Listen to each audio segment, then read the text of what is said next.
This is from Akulila in the danger.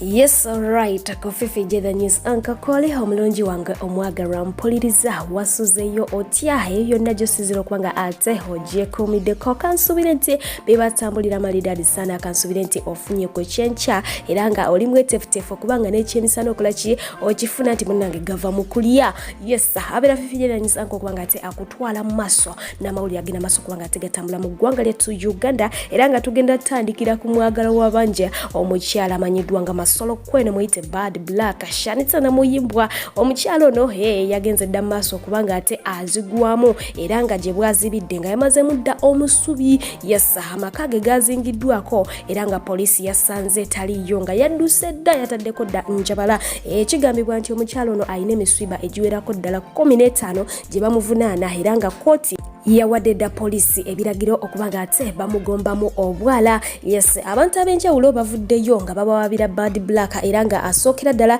ye mukulu oli agamba nti yamuwola emmotoka oba yamuwa emmotoka zino zibapangisa obupangisa ennaku mwe yali supposed okubanga ate agiddizaamu simu yagiddiza yayisaamu ennaku ate emmotoka n'agireeta nga yonna agyonoonye endabirwamu side mirror bikoze bitya. Omukulu oyo naye agamba nti ayagala emmotoka ye egende mu maaso okubanga ate kolaki eterezebwa sente zagyetaga competitive kamala. Abantu abalala bagamba nti bagenda maaso okubanga bawa Badblak sente okubatwala ebuweru wabula nga ate bwe bamala omuwa sente n'atandika okubanga akolaki yeefuula tebamuwuliza. Omulala oba abalala bamulumiriza okuba nti munange bamusindikira ensimbi ku bintu by'okwewunda. Jjukira nti omukyalo ono yagenda maaso okubanga ate ategeeza ne bbaawe amanyiddwa nga Asha nti bagenda maaso okubanga ate batuusa cosmetics oba ebyokwewunda by'abakyala omuli obuviri omuli perfumes ebizigo makeup byonna twala tugende. Yes, kakati no bategeeza nti abantu abamu bagenda maaso okubanga ate bamukwasaganya ne bamuweereza ensimbi nga baagala ebyokwewunda ebyenjawulo okusobola okulaba nti balabika bulungi naye ate olumala omuwa ensimbi essimu teziddamu kubaako tebamuwuliza olusimbu lwabakutte nga ate akolaki abavuma. Eyo embeera bwe batyo abantu ab'enjawulo beekozemu omulimu ne bagenda maaso okubanga ate baddukira mu kooti ne bamuwawaabira era nga anoonyezebwa. Katulinde ebinava esaidi eyo. Yes, wabula nga ate mukadde ke kamu omukyalo ono yasembyeyo kubanga ate alabikako mu interview emu mwe yategeereza nti ye abayimbi be abakyamusingidde mu ggwanga lyettu Uganda kwe kuli omukyala amanyiddwa nga Venka, Irene Namubiru ne Winnie Nwaji wabula nga ate agamba nti ne Juliana kwali naye obuzibu Juliana bw'alina nti agyewulira alina n'olugezigezi lungi era nga agamba nti ye we yalisookera ddala okuyimba oluyimba lumanyiddwa nga Mandigada yagenda maaso okubanga ate atuukira Juliana bakolemu collaboration naye Juliana nasikempewo oba n'agyewulira n'agana okubanga ate amuwa kolabo naye ng'agamba nti y'omu ku bayimbi bayagala tamuyinako buzibu. Wabula nga ate okuddako eno ku Bank of Uganda ye gavana wayo omukulu amanyiddwa nga Emmanuel Mutebire ebintu si birungi batugamba nti ono yaddusiddwa mu ddwaliro wali eri mu ggwanga erya Kenya Nairobi awo nga si birungi n'akamu n'akatono ddala oluvannyuma lw'okuba nti yazirise era nga batugamba nti omukulu ono awere nemba n'ekirwadde ekya diabetes ya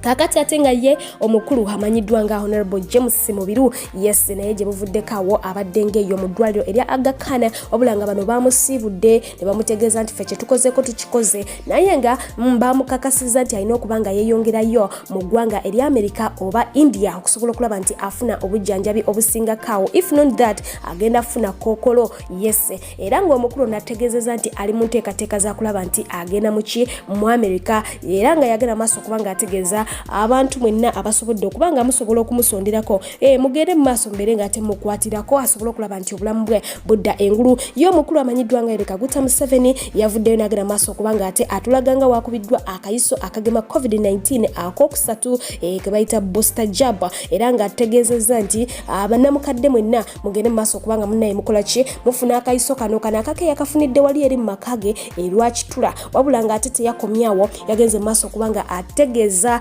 nti waliwo ensimbi ze bagenda okubanga ate bawaba private teachers bana basomesa mu masomero aga private emitwalo 10 buli musomesa basobola okulaba nti munange bayimirira naye mu mbeera ne ya lockdown okunyigirizibwa okuwadde nga amasomero gagenze maaso okubanga ate gakkirizibwa okutandika okukola. Yategeeza nti buli musomesa ajja kubanga ate amukwatirayo emitwalo 10 egya Uganda wabula nga kigambibwa nti abasomesa abali registered ne Ministry of Education and Sports bawerako ddala abasomesa okugisa emitwalo 30. Yes, so katulindire ebinava eside eyo. So ngate mu bufu bwe bumu bo abazadde abaza abaana ku masomero batandise ddaho okwekabirako olw'ebisale ebyekanamye anti ababitunda munange babireekaana bbeya musera embeera yo bwete bwefaananye ebitabo makeesi twala tugende byonna babisera okukamala naye nga tubadde tuli awo ne batutegeeza nti ekone baagala kubanga ate munange bamuwaayo ku ttaka mu ggwanga lyattu Uganda mbukwana asiisira bwana alisiima ate oluvannyuma ligende mu maaso okubanga limuweebwa azimbeko ekibuga ekya Econ City kye yasuubiza mu ggwanga lyattu Uganda era nga agenze mu maaso kubanga ategeeza ebyo si mulala ye mukulu amanyiddwa nga Isaac Musumba ngono ye minisita omubeezi ow'enkulaakulana yase bwatyo bwagenze mu maaso kubanga ate ategeeza kino nno kyongedde okubanga ate kikuba bannayuganda walawala naye nga ate ye father amanyiddwa nga Father Chibi Katerega yalabiddwako awo ku TVM ng'agenda maaso kubanga ate akubiriza abafumbo okusiiba n'abategeeza nti mwetabe nnyo mu kintu ky'okusiiba naye bwe muba musiibye abakyala temumma baami kachi kaboozi n'abaami temumma bakyala kaboozi ebyo mbubye tebabisiiba basiiba bino byakulya byokka ebisigadde mulina okubanga ensonga mukola ki muzikwasaganya bukwako ate nga y'omukyala amanyiddwa nga Wene Nwaja naye yavuddeyo n'agenda maaso kubanga ate ayongera okukkaatiriza ba social media in-laws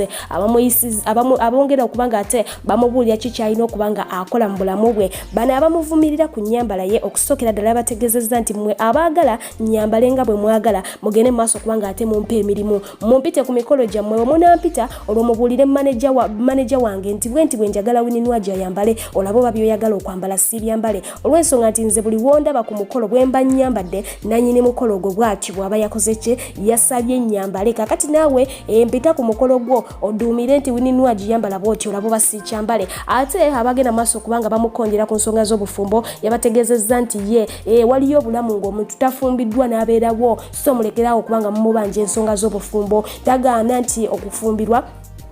tekuliyo mbulamu je kuli naye ye saawe no tasuubira kuba nti afumbirwa kugamba ali ku tiimu Shiba naye ali mu line eyo mwenna abagamba nti afumbirwe bategeeza nga watayina nnyonta oba njala yaki yabufumbo mumwesonyiwe ate namwe abagamba mbutaba inspiring yabategeezeza taliiwo mu nsi kubanga ate a inspiring buli kinoomu wabula ye agezaako kubanga ate a inspiring mwana we gwazaala so namwe mulina bakadde bammwe bwe mulina okubanga mulabirako okukola bye mulina okubanga mukola ki mukola mugende mu maaso kubanga ate mukola ki mumwesonyiwe omukyala mukaawo muzibu jjukira nti oyo y'omu ku bayimbi abasinze okubanga ate bakalakatibwa wano ku social media.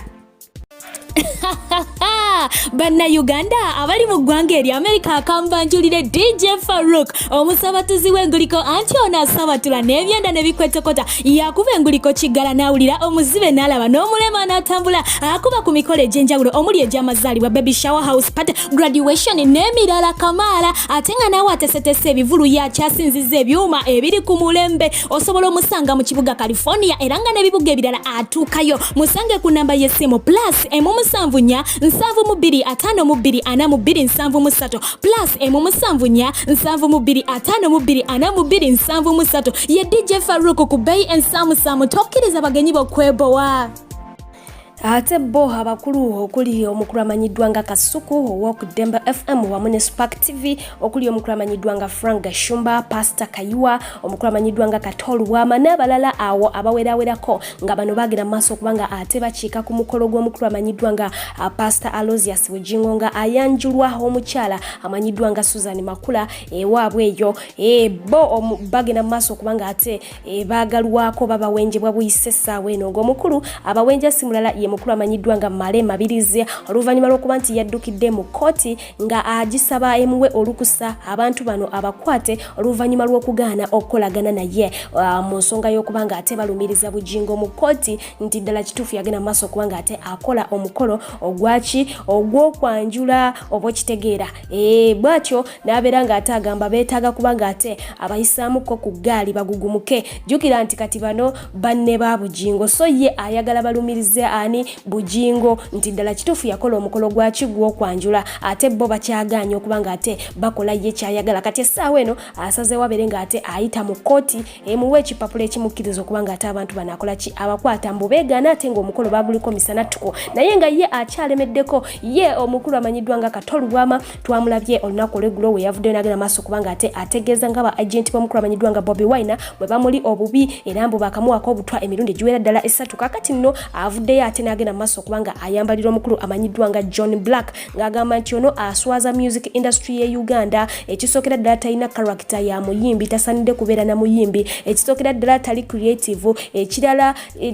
kwegamba tanyuma namu wadde okubeera omuyimbi nebyayimba tebikyategerekeka yagenze maaso kubanga ate amuvulunga nga bokiwulira teyakomyawo n'agenda maaso kubanga ate amutegeeza nti agende gyali amukwatekwateko amutwale mu misomo gy'okuba nti amusomesa butya omuyimbi walina okubanga ate afaanana yeeyisa oba abeera alekera ebintu by'okubanga ate abaswaza oba John Black yamukoze ki nze naawe ate mukaddeke kamu ye omukulu amanyiddwa nga Gravity omutujju yavuddeyo n'agenda maaso kubanga ate ategeeza nti omukulu Yoweri Kaguta Museveni waavirayo n'agamba nti abayimbi tebajja kuyimba oba ebibaala tebijja kuggula oba concert tezijja kuddamu kubaawo abajja kubanga ate munange banywa bunyi butwa oba bakwate emiguwa beesibe mu bulago beetuge baffe bakole ki baveewo kubanga agamba nti embeera ebatuuse ebayinze era nga yategeeza nti n'engoye zaalimu zimubanjibwa balina amabanja bakooye embeera eyo baagala kubanga ate bakola ki bakola so tasuubira mukulu kubanga ate akomawo kuwa speech ku nsonga ya bibbala na biduula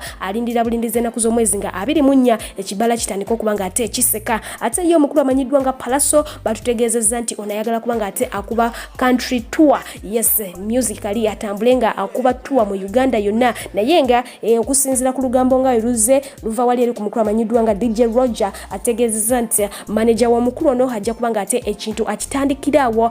mu Lugogo Rugby Showground awo jjukira nti omukulu ono yalinawoko ekivulu mu mwaka gwa 2017 nekiflopinga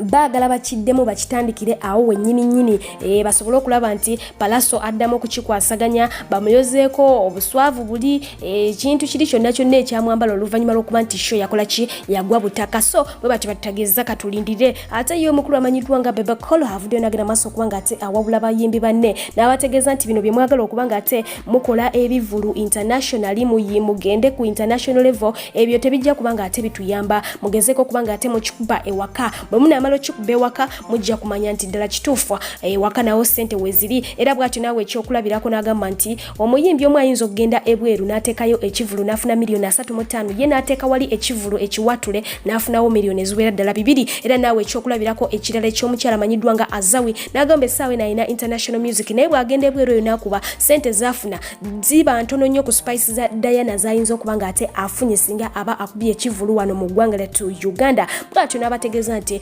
mugezeeko kubanga mukuba local music musobole okubanga musitula ensi yammwe kubanga teri basinga kutegeera nga bewammwe okitegeera yes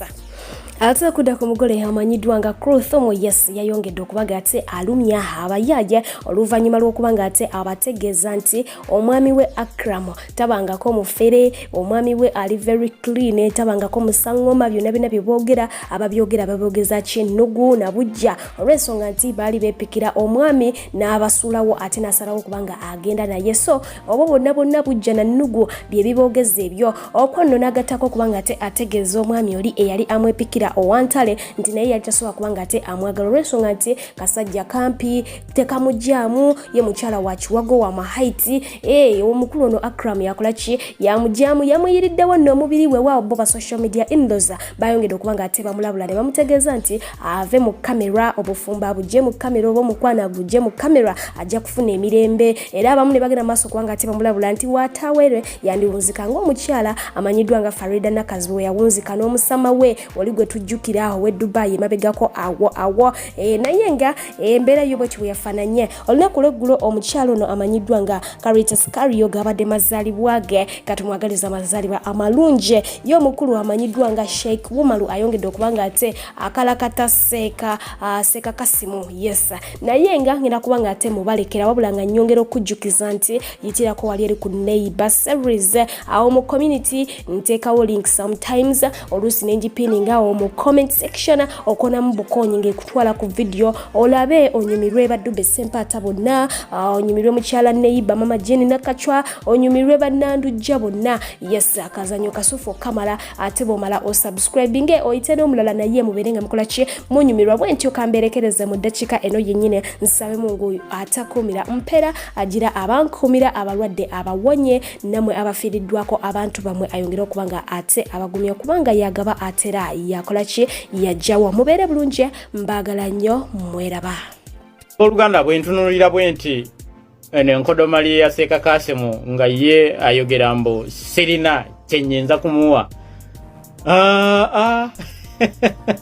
munange Seka Kasemu mu bantu abetaaga obuyambi moli mu bantu abalina okufukamira mu maaso ga Sheikh Umaru nga betaaga obuyambi moli wali badde wazedda era nkimanyi bulungi nti gwe kye kikulekanya gwe tolaba Maseka banna bazze bampalampa for example muganda wange Sheikh Tamusuza yaveyo nalekana yahunzika afukamidde maaso nga mukama wange mpa sente nze nali manye ekimuluma nga njala ye muluma nga gwe Bamaseka bangi kimanye gwe Tamusuza nti Sheikh oba Bamaseka baalimu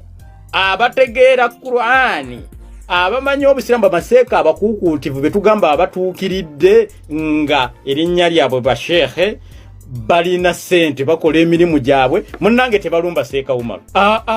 bamanyi guno omulimu gwenkola gwa Allah bakimanyi nti ndi musika wa Nabbi Muhammad sallallahu alayhi wasallama bamanyi nti nkola mu ofisi ya Allah tebamanyira Bamasheikh abakulu abakuukutivu temunange tebampalampa naye buli lwolira aba Sheikh oba yeeyita Sheikh ng'avuddeyo okuwalampa Sheikh Umaru munange first of all abeera munaku nga talina sente nga gwe Kakasimu kyakubiri abeera enjala emuluma nga gwe Kakasimu kyakusatu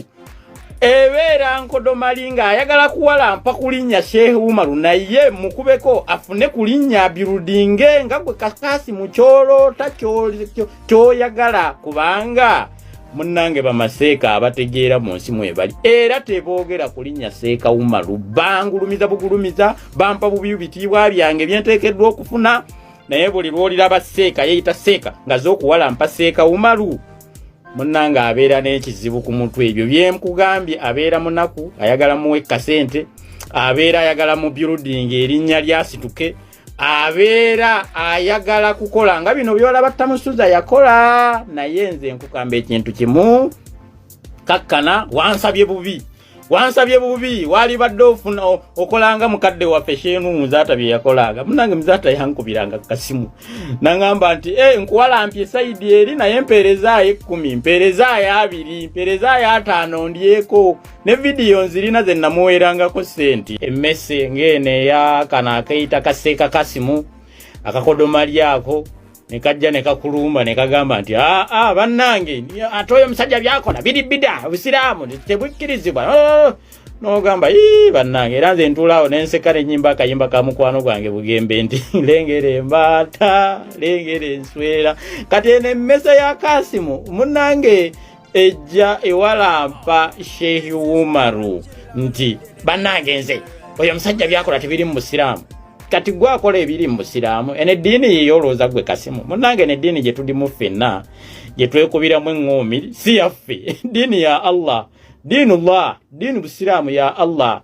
ekitabo Qur'ani kitabullah kitabo kya Allah kyakubiri kiyitibwa kitabul ihraj kya mizizo kakati ffenna bye tukayana mu tuyina kubeera nga tukola ki tutuula butuuzi ne tusoma ebitabo ebyo bitugambye ne tubikola bituganye ne tubireka naye kati gwe Kasimu oddeeyo olekana mbu kati akasajja era tekasoma na dduwa tekamanye na busiraamu nonsense stupid munaye Kasimu njagala nkugambe kino toyinza kubuukira wembuukidde ekyo nkiddiŋŋana abawuliriza ba Super FM mujja kulaba akakodomali ko ku social media kali awo kawunye ebigere kawunye engatto simanye kayina kakanzu kamu kayino olwevo lwagaana okusalibwako bate kayina jirita ezaleka nezigule jirita tekazirina esente ezigule enkofiira ngene yange tekazirina kasiba katambala kali awo bajjajja wako yekaka ku kikubiro kali nako kajja kalekanira Seeka Umaru omanyize kye nazudde mu busajja buno naddala obwo bweyita bwalimu nga si bwalimu obweyita buseeka nga si bwalimu nakizudde tebwagala kukola butulaawo ne bukakeera ku makya ne kagenda mu muzikiti ne kasaala subuhi ne kabeerayo ne kasoma Qur'ani ne kadinda zuhuri ne kasanga ne kasaala eswala zonna ne kazimalako nga ko kayina ekirooto mbu kagende kasisinkane ekutiya y'essente ewaka ekitasoboka kati kyebwakoze bukola social media platform ne buziteekayo buseeka obusinga obungi enkodomali ezo ez'abaseeka batagala kukola munange bakoze bu YouTube channel oba social media platform kati bayina okuwalampa ku bantu nganze Sheikh Umaru aveeyo mwangange oyogere mbu Seeka Umaru simanyi oyogereko n'ekirala mbu Seeka Kasimu kati nze bannange munansonyiwa mwampise mwakutte ku pesa kyamu sigenda kuboogerako biba birudinga ngenda kwogera biba kuba ku bukyano bwammwe muyigo kukola mwataddeyo bu platform bwammwe owala mpaka Seeka Umaru banga abantu balabeka platform ko osobola okufuna ekigulira magala eddiba nze nno nagambye bwenti nga ngene mmese ya Kasimu wakiwalampye bubi kubanga gwe wagambye nti mpalampe yani Seeka Muzaata yavaawo baba yavaawo kati mpalampe yani omunene kampalampe ku Seeka Umaru mama ngenda kukubankwa ebyebimwa first of all ayina okumanya abantu botayina kukwatako naddala nganze Seeka Umaru munange bampita kagumba wegoge nwanye n'empologoma abantu bangi bampalampye ne bannemwa owulira kati olwaleera muwuliriza wa Super FM wennaali eyo yalabako olutalo lwa Sheikh Umaru ne Sheikh Muzaata munnange olutalo lwagenda okutuukayo ew'omugenzi Sheikh Muzaata nga buno buseekaseeka obulala bonna bunnwanyisizza ne bunnemwa bwe bunnwanyisa ne bunnemwa ne bumpa waabiri ew'omuntu omu Sheikh Muzaata